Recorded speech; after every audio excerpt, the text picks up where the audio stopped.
அதாவது அரசியலில் ஒரு ஆச்சரியக்குறி போட்டால் இப்போ ஒரு ஆச்சரியக்குறி அவமானக்குறி வந்துருச்சு முருகா. ஆச்சரியக்குறி வேணாம், அரசியலில் ஒரு அது ஏதோ ஒன்று ஒரு முருகா.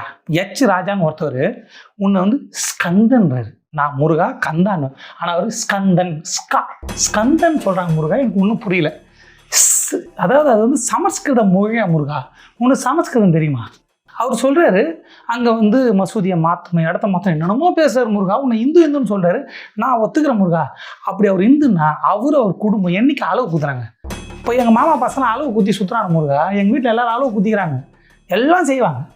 ராஜாவை அவர் குடும்பம் என்னைக்கு அளவு குத்திருக்கு? என்னைக்கு தீ மிதிச்சிருக்கு? மாரியம்மாக்கோ இந்த சாமிக்கோ அந்த சாமிக்கோ என்னைக்கு தீ மிதிச்சுக்கிறாங்க சொல்லுங்கள். ராகவன்னு ஒருத்தர் பூஜை ரூம்லேயே வச்சு பூஜை பண்ணுவார், சாமி இப்படி கும்பிட்டாரு.